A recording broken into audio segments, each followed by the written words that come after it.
Faith and Science Podcast. My name is Bublitz, and welcome back for the 7th Sunday of Easter for the week of June 2nd, 2019, and I'm excited to have you here. I'm excited to dig into this week's podcast, and I'm excited to remind you that this is the last Sunday of Easter, and I think it's one of these times where we can reflect on what does this all mean, and I think this week there's some interesting things to really think about, to contemplate, and to remember that we're still in this Easter season of being able to rationalize what has all happened and what is our reaction out of that. How does that affect us moving forward? And I think that's where the rubber meets the road, and that's where it's really fun to contemplate and to think about. But I'm excited to have you here. But before we get into this week's podcast, I have to do my shameless plug for Working Preacher. If you haven't checked out Working Preacher, I'd highly recommend it.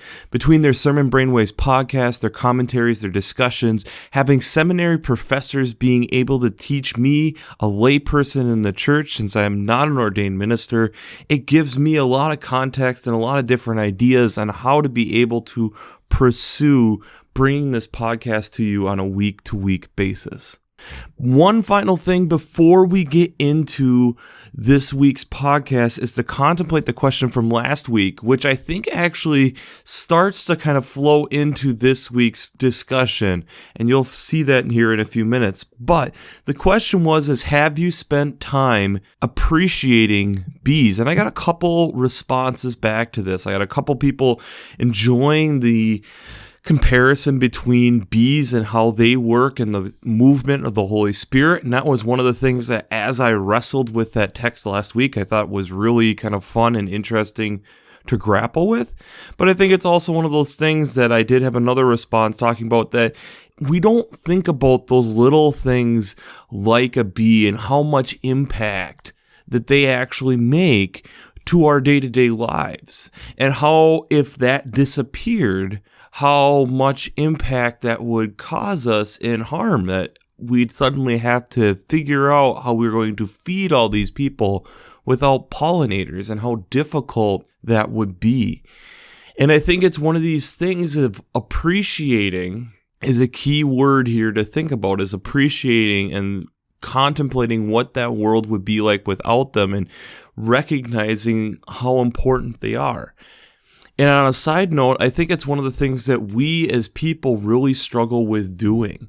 We really don't like doing it until people are on the edge of death or gone, that we really start fully appreciating the impact of what they have done for us. And I think it's one of these things that, as a culture, as a society, we really should work on, is trying to appreciate the people long before that ever gets to that point, to help feel that satisfaction of knowing that they were appreciated, knowing that their work was not in vain. So let's dig into the gospel text this week. The gospel is out of John chapter 17, verses 20 through 26. And this is one of those readings that it's a 3-year reading that we get sections of it each year. And you could describe this as praying for the future generations of Christians. In this case, Jesus is then talking about how he has been given part of himself to his disciples and to this future generation, so that we may start to understand who he is. And I think that's an important part, but for me, it's really one solid verse, starting in verse 22. The glory that you have given me, I have given them, so that they may be one as we are one. I in them and you in me, that they may become completely one, so that the world may know that you have sent me and I have loved them even as you have loved me. Coming from verses 22 and 23.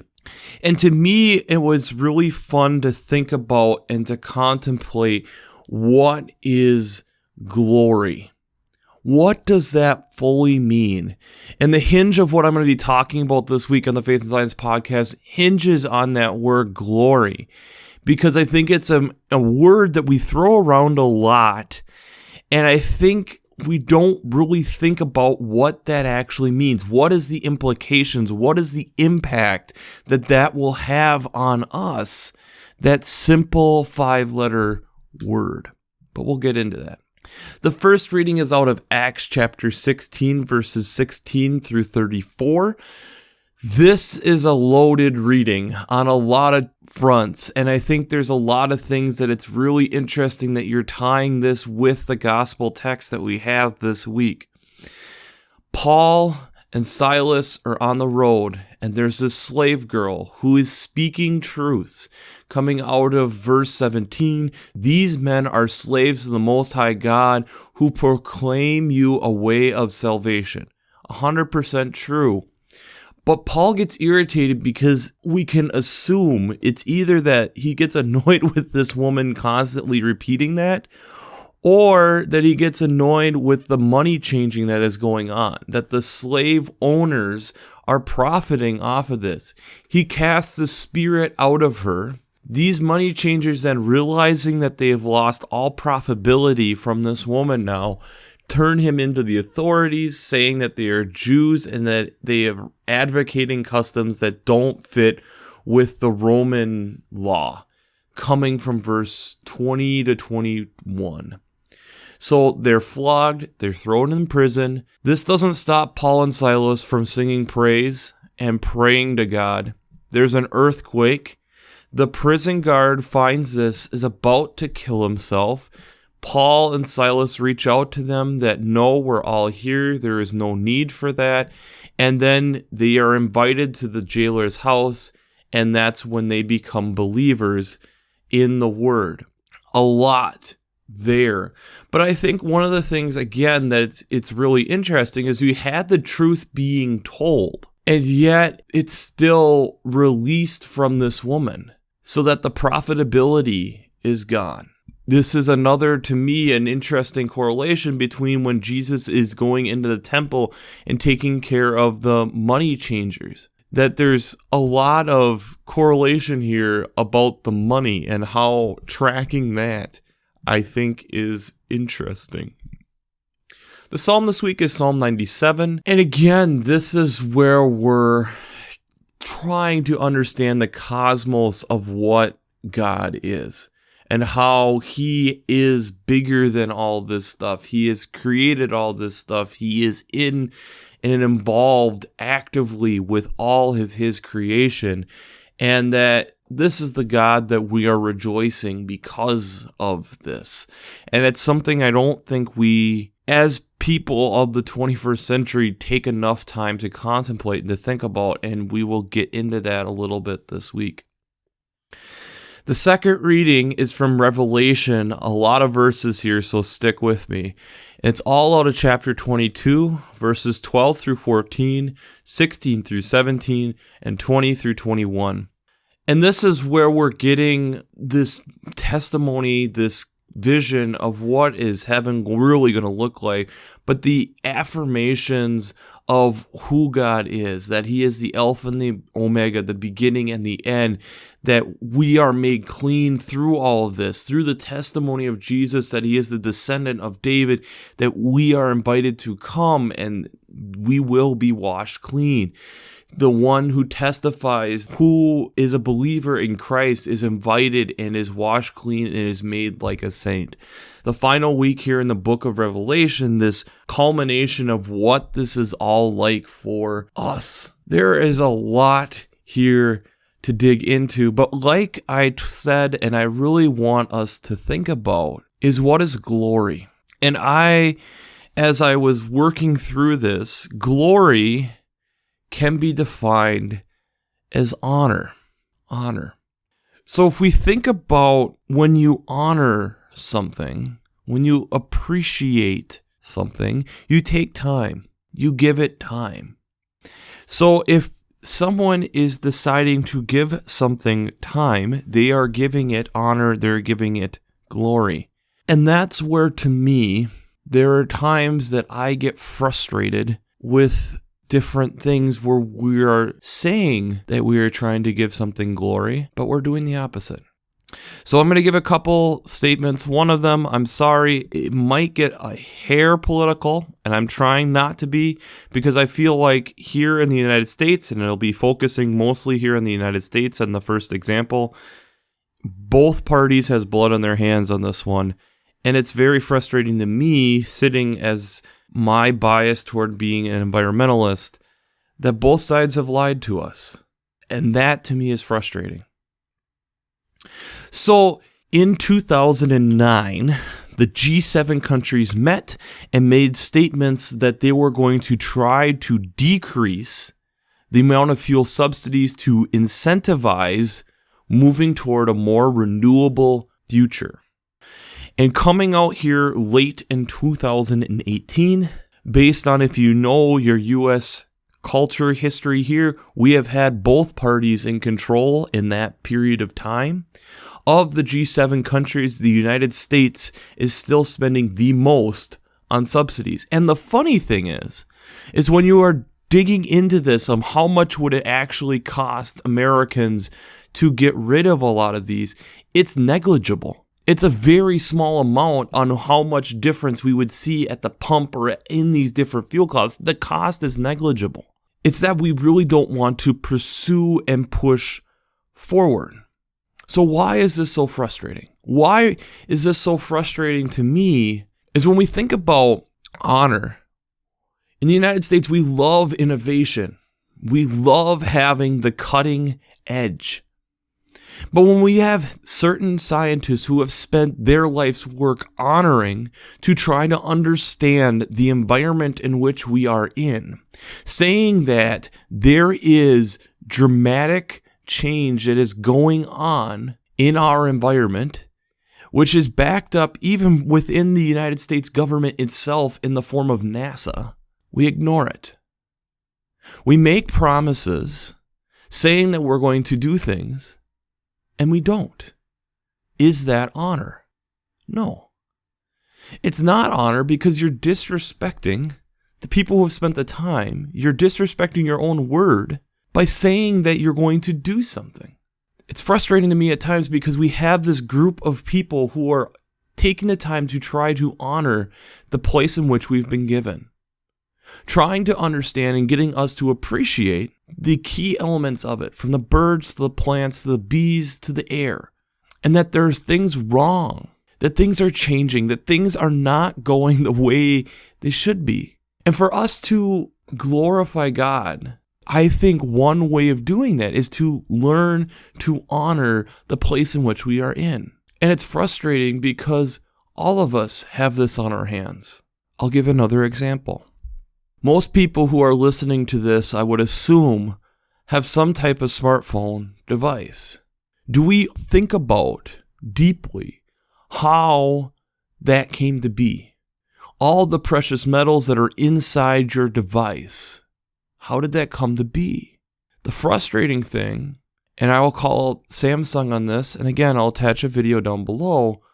Samsung's admitted that they're trying to work on it, but some of the ways that they're obtaining cobalt, gold, these precious metals that are needed for making the current technology that we have are not maybe done the most ethically, where it's harming some of the lowest level of society in culture because they don't have cash. And so because we don't want to pay them to keep their margins low on the cost end so that they can have a higher profit margin and just make it a more sellable retail device. We don't think about this. We consume the final end product and don't think about the environmental cost in which it took to excavate materials to be able to get that device. And we don't think about it when it comes to the end of its life cycle, thinking about, did we get the most out of it? And are we going to recycle it in a proper way? And is it actually going to be recycled? Is this honoring the place in which we live? Part of why I get so passionate about this is because I do see this as a direct gift from God, this place that we have. And I know that there are viewpoints that you can look at it as something to be consumed, but when it's consumed, it's no longer there. If you consume it, it's gone. And I think in the world at which we're in, we're not used to fully thinking about when we consume it, it's gone. Because we use a resource every day that is constantly renewed in air. We breathe in O2 and we exhale CO2, and we have plants to reverse that process. So thus, it's a renewable resource. It's a resource that theoretically we should not run out of. But a lot of these things that we have come to depend upon are not. They're a limited resource. It gets hard for us to contemplate and to grapple with glory, the honor of a place where we have resources like that, and to honor the resource enough to say, well, we're not going to overuse the resource, to misuse the resource. We've been told that there is such thing as too much of a good thing. Is that not where we're in today? When I am going through all this, I find it very interesting as I'm reading at this time how Paul and Silas aren't attacking the truth in the slave girl. They're releasing her from the money burden, that she was being used as a tool just for making money. The scary thing when I think about that is, isn't that what we have made the world and how we hear about it being used? It's just this money-making machine. I'm not saying to purely get rid of capitalism, by no means. But I think there is a way to be able to have it where, yes, there is money still being made, but we're still respecting the space in which we're in. We're not over-consuming. And this is a hard thing as an American citizen because we are used to over-consuming. Right now, in front of me, I have my laptop, which is recording this microphone. I have a second monitor to be able to look at the text as I'm talking to you. I have my smartphone next to me so I can look up the Twitter question at the beginning of the show. And that's just within an arm's reach of me right now. We don't think about the consumption of products that we have. Is that glorifying and honoring people?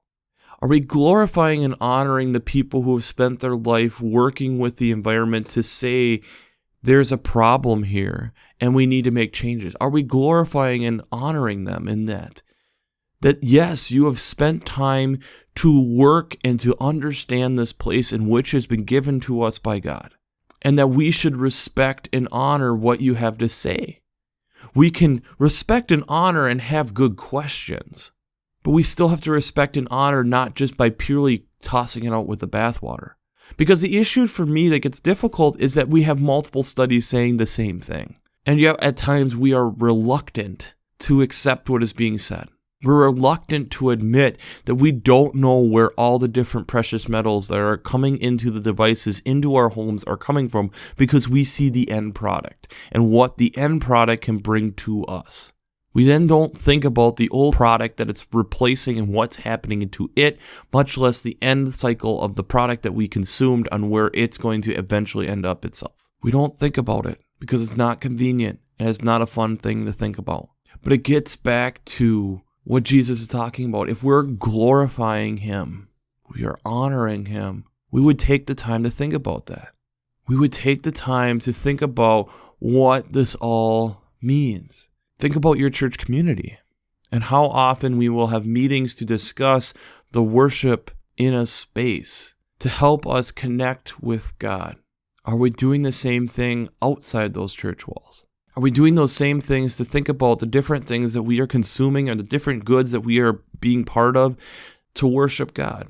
To think about our environmental impact. Because it isn't just about us then. When we're thinking about our environmental impact, we're not just thinking about us. We're thinking about the other people of the human race here on the planet. We're thinking about the other species of plants that are here. And in my opinion, to glorify God, we have to start thinking beyond ourselves. No matter how hard that means, no matter what economic cost that might cost us right now. Because if we think about that slave girl, the release of that burden allowed her spirit to be able to do more than just proclaim. It allowed her to do. allowed her to be more than just what she was given as a gift at that point. She was allowed to be able to be utilized by God in more effective ways. We have heard the truth proclaimed over and over and over again about a world that is going through vast changes. Are we going to participate in honoring the planet in which we've been given and making a change, figuring out a way to reduce our consumption? Or are we going to sit there and claim nothing and do nothing? That's the scary thing. Because I would argue sitting and doing nothing is not honoring what has been given to you freely. And I know this is kind of a somber, deep, hard discussion to get into, and I would love to hear your thoughts on this. And I would hope that we can have a constructive conversation about this, because it's frustrating to me that we aren't seeing this, and we're watching things disappear, but people aren't noticing, because we aren't spending enough time to honor the place in which we're in, myself included. So the Twitter question this week will be, how do you plan to give glory and honor to the place in which you live? How do you plan to give glory and honor to the place in which you live? Sometimes that's going to mean taking the time to appreciate something, like last week. Taking time to really think about and to go and seek to find something. Sometimes it's going to involve action, going and doing something. And sometimes it's going to be that still quiet voice, and not fighting with a loud, angry voice, but sitting down and quietly reflecting and talking to somebody on why this is important to you, and listening back to them on why it's important to them. This kind of brings together, I feel, a lot of these different Easter subjects in which we've brought together over these last 7 weeks. Listening, appreciating, thinking about things. And is that not what the Easter season is about? Remembering and thinking about the cost of what Christ did for us, and what is our reaction due to that outpouring of love. That outpouring of love was not easy, was not simple, and it didn't reflect a monetary gain for anyone, but it changed everything. We look at the world in which we are in today, it would be a drastic change, but that's what we need. Be able to glorify and honor, in my opinion, the place in which we have been freely given. So, we'll wrap this up as we always do. I pray God blesses you through your faith and amazes you through science.